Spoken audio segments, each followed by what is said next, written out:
Good afternoon, everybody. It is 5 o'clock in the afternoon on Tuesday, December 16th, 2025.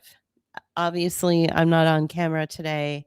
I wanted to just, take a couple of minutes and do sort of an unscripted analysis of the latest headline that seemed to grab everyone's attention, that Nick Reiner was charged with the murder of his parents, Rob Reiner and Michelle Singer. Okay, so let me just kind of get into it a little bit.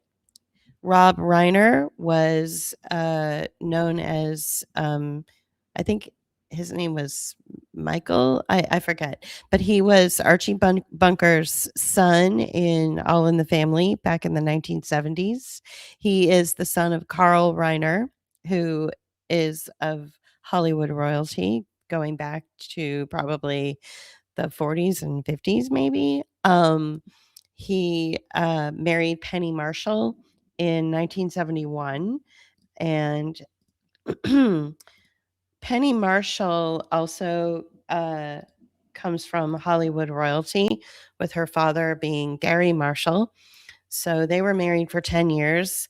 Carl Reiner's son, Rob Reiner, and Gary Marshall's daughter, Penny Marshall, got married April 1971, and they were married for 10 years. That union, within that union, they didn't have any kids of their own, but he did adopt her daughter that came with the marriage, and that was Tracy Reiner.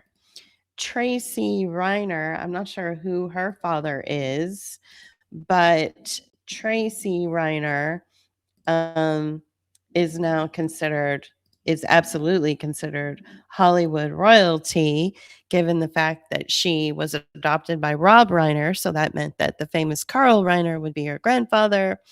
Gary Marshall would be her other grandfather. Her mother is Penny Marshall, and her father, her adopted father, is Rob Reiner. So she's instant Hollywood royalty. This is um, her junket photo for the movie A League of Their Own, which came out 20, 30 years ago or something like that, starring Tom Hanks. Sorry if I'm getting my dates wrong with these movies, but whatever. I do like the movie. She was cast as one of the ball players in the movie League of Their Own. This movie was directed by both her mother and father, Penny Marshall and Rob Reiner. So they cast her in, a bit role. So there she is. That's her press photo for the movie. She's born in 1964, so obviously she is older than that picture. She is the eldest child of Rob Reiner, given that she was born in 64. So I guess that means that she is, what, 61 years old, maybe? Okay.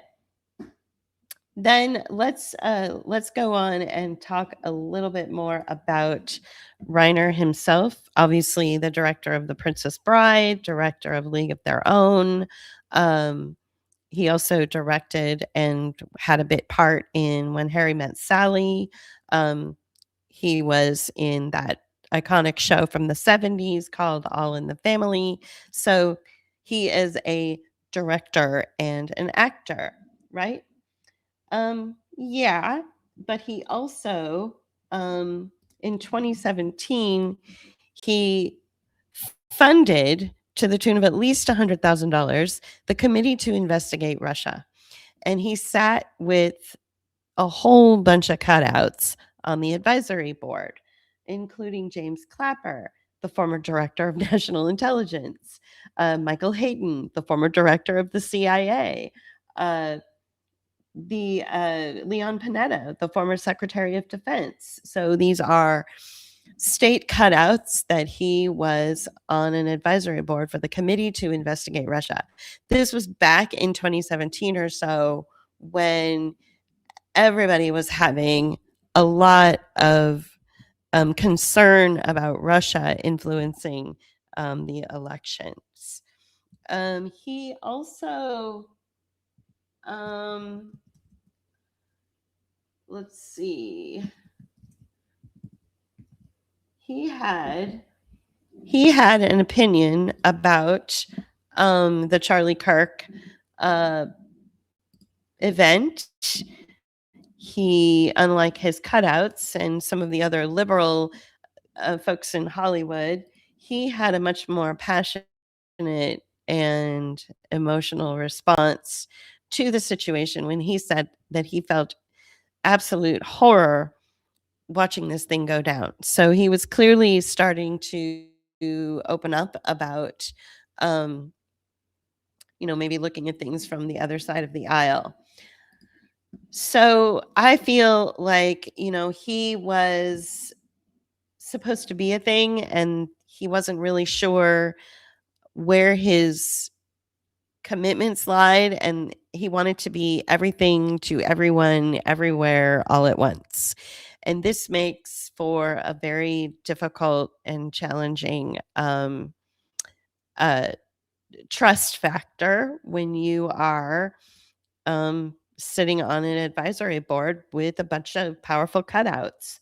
Um, that's just that's just the way it goes. Okay, so what are some of the other things that he did? He started some foundations. For instance, in 1997, he started the I Am Your Child Foundation and then moved on to the American Federation for Equal Rights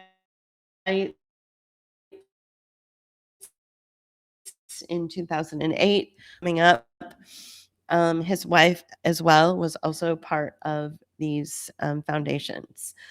So I think, but let's take a look at the family. Let's take a look at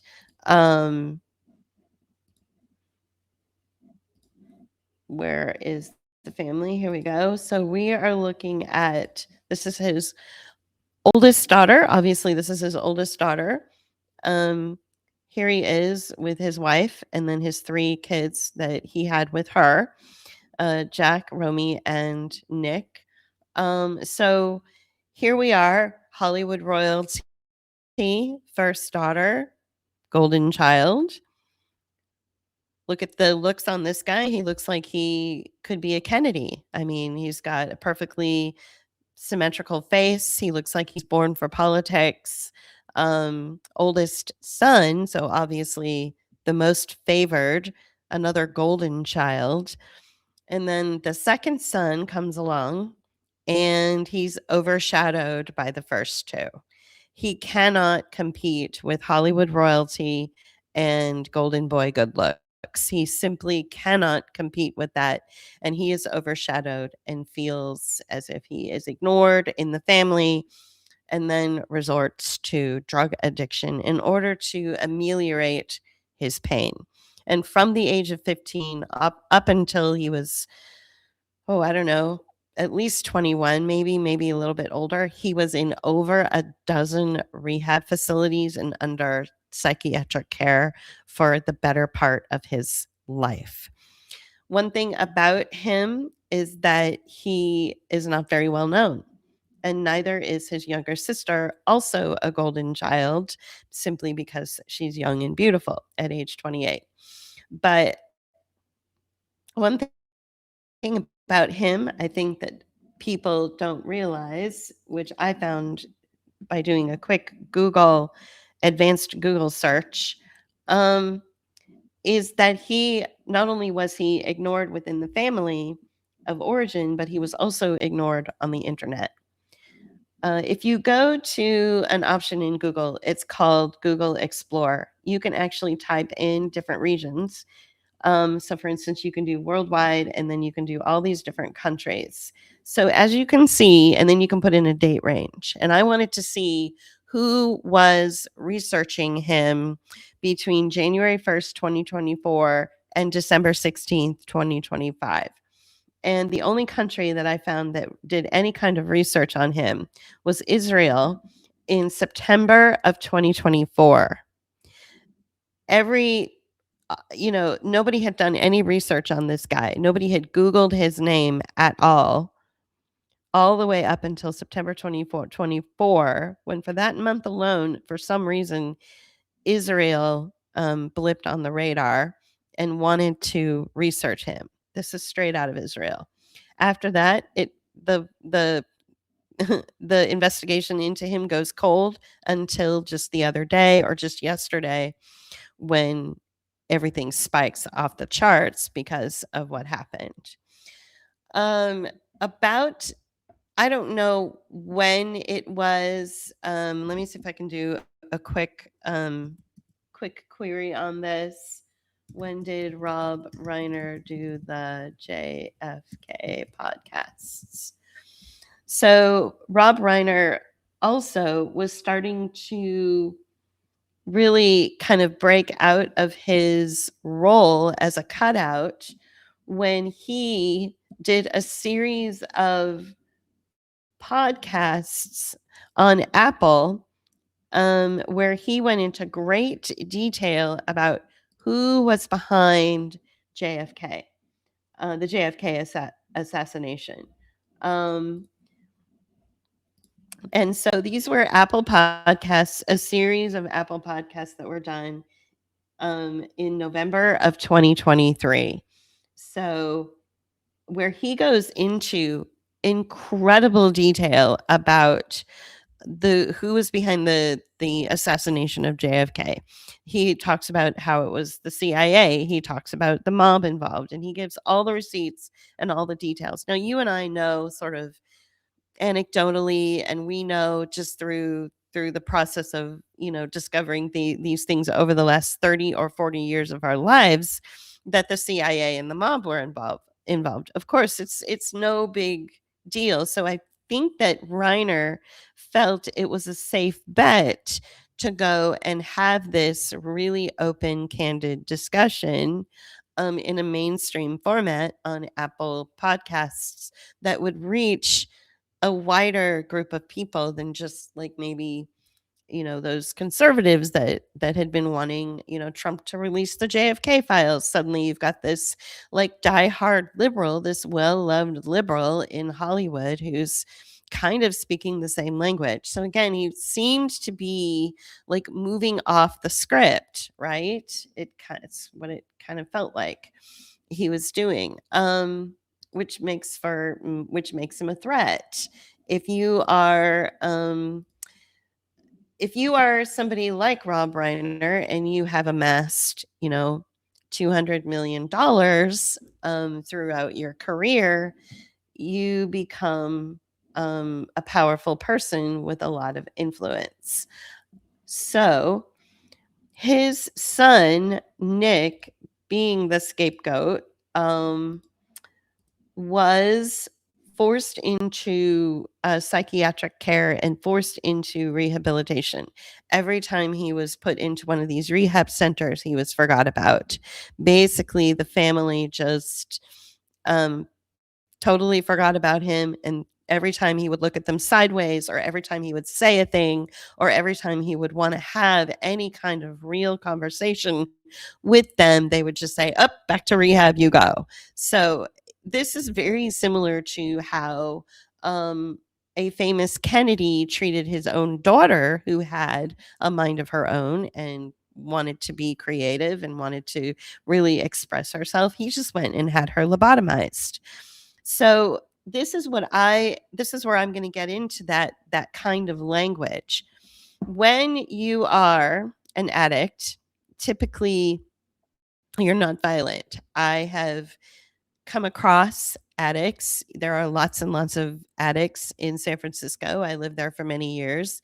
They are not violent people. The only people that they're violent towards are themselves. They either do so many drugs that they die, or they purposefully commit suicide. The addiction comes from a place of deep trauma and deep pain, which usually begins with the family of origin. Living in the shadow of Hollywood royalty, and then golden boy good looks, and then this younger sister who was spoiled rotten, living in the shadow of these three and always being thrown into rehab every time you open your mouth, makes for a very painful life. life. And we're not talking just a couple of years. We're talking the bulk of this kid's life. He was in rehab. He was in some sort of facility to try to correct his addiction, which can't be corrected. It has to be a personal choice. You have to have a breakthrough. You have to go through deep shadow work. You have to let go of a lot of the pain that the people caused you, maybe go no contact with the family, that kind of thing. That's really the only way to break free from the addiction. However, the facilities that were treating him were basically using him as a cash cow, and the Reiners openly admitted to being willing to pay for the best of care for him. And the best of care can actually be translated to experimentation in the similar manner that the Kennedy um, patriarch experimented on his own daughter and gave her a lobotomy because she, you know, said some things he didn't agree with. It's the same thing for these well-to-do families who put their children into rehab facilities. So oftentimes, this is just one example.